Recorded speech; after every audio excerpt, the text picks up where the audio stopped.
If I could, if I could play cello, I would have. But I can't, so I had to sing it. And that's how this song started. I'm Jerad Atherton. I'm Josh Hour. And we are Chapters.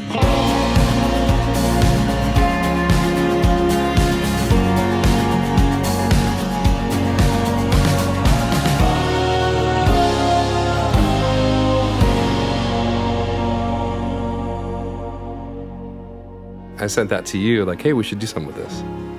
Yeah, I mean, the highlight of this song for me is inviting in our friend Chris Coleman to play cello on it. And he's just a monster, a true artist. He's got a signature, a fingerprint. And it's the way he plays.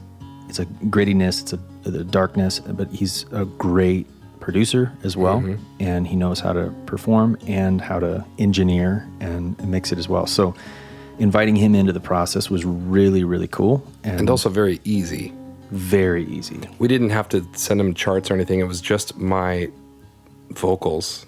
Well, that's the thing. Yeah. So you had the whole arrangement mapped out, and I was like, well, do you want me to MIDI this thing? Do you want me to chart it or whatever? And you're like, just sound the vocals and see what happens. Could just sing it all, and then he could just do it, which really worked great because the expression was all there. Yeah. You were able to really convey the expression of it.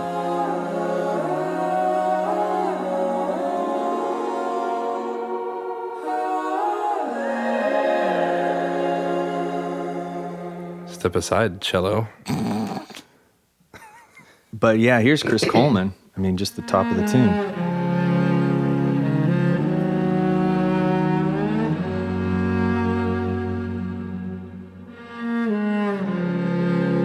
And we knew even before we had him track it, that we wanted that to be the intro all on its own.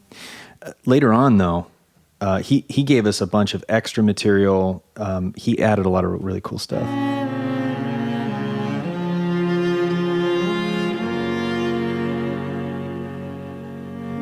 If there's a more perfect instrument than a cello, I don't know what it is. Yeah. Well, there's something so feeble about it. Yeah, especially a cello up in the high register is so delicate. Well, it fits the song really well. Yeah. Lyrically, it fits the song really well. The way he played it wasn't really, how would you describe it? Aggressively, I guess. Right. He played it with a tenderness and a bit of, there's parts where it's a little timid, like, and you hear a little bit of quiver with the bow, and that's on purpose. Absolutely. That's not, he knows how to make it fit the song. Listen to this last chord.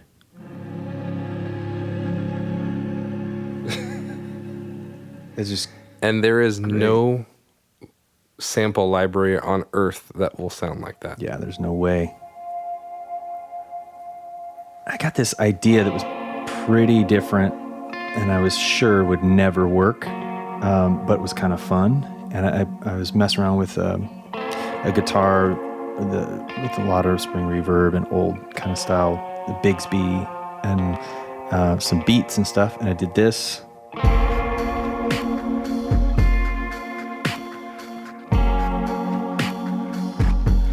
I flipped out the first time I heard this. I was like, okay, well, the alt is going to be so cool and so different.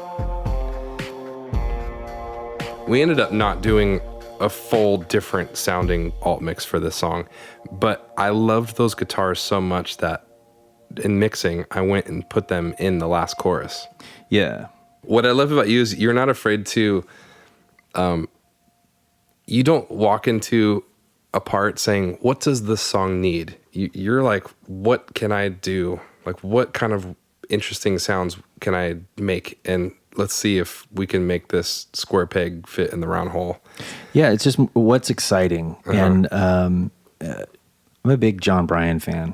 And he's always had this philosophy of just like always let the tape roll when you're recording. It just takes the pressure off. But then if it's a bad idea, just delete it, move on, you know? But getting weird with it sometimes, it has something really, really cool. So I was glad that you liked that part. We ended up putting some of that stuff in there. And then once again, had Dan Bailey play the outro of the song. Yeah. She killed. It's not snare. Distorted like crazy. Layers. Which is always fun.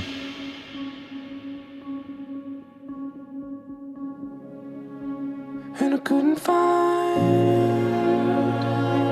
the words to say. Couldn't find the words to say. Yeah, I have a lot to say on this, which is kind of funny, actually. Gosh. And again, the question is, how much do you tell? Because I don't want it to ruin. I don't want to ruin it. But this song is really, really special to me. I want to write a song about my daughter's last surgery, and it was a 16-hour surgery. And it was all through the night, so she didn't go into surgery until about 11 o'clock. And I have these pictures, literally, of me signing all this paperwork, you know. And really the chorus comes from this 10-second video that we have of my wife and I listening to Rowan's heartbeat. And I remember my wife and I walked in holding hands, and there she is, and all the machinery that was keeping her alive before that was gone. And it was just some of our favorite nurses, and it was just like family. It was just big, warm, welcoming thing. And we walked up, and we're listening with a stethoscope to this new heartbeat, and I'm sitting there going, my daughter had a heart transplant last night. My daughter had a heart transplant. Like, what do you do with that? And I didn't know. I didn't know what to say.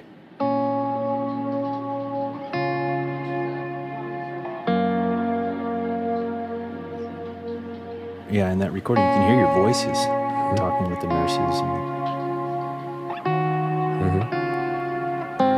Pretty wild. Yeah. No, I couldn't find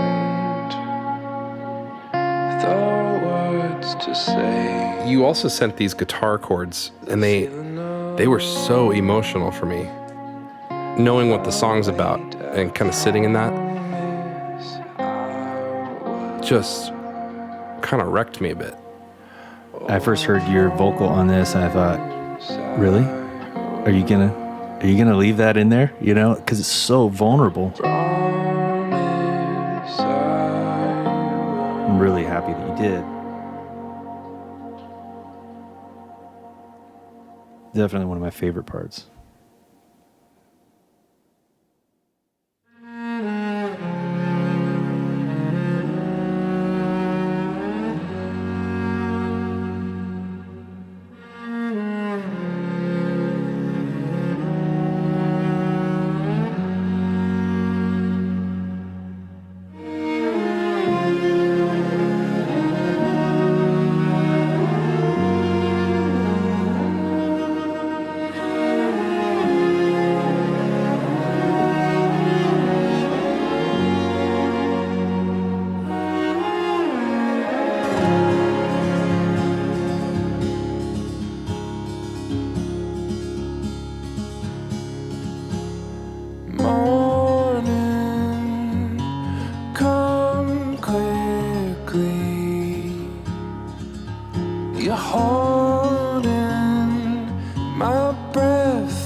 say it all to you if I could.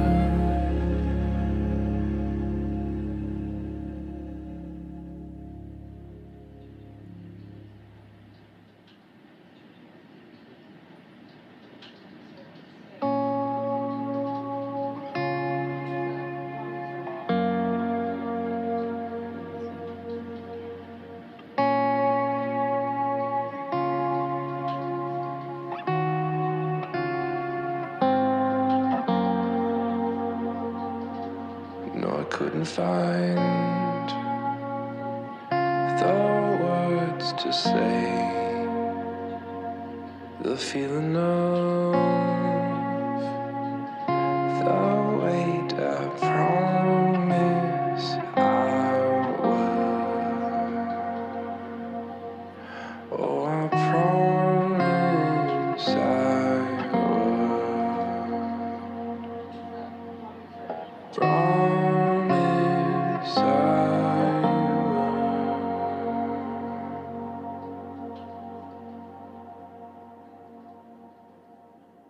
Thanks for listening. We have a lot more of these episodes coming soon, so make sure to hit subscribe and follow. You can always find the latest information on the podcast and all of our new releases at wearechapters.com.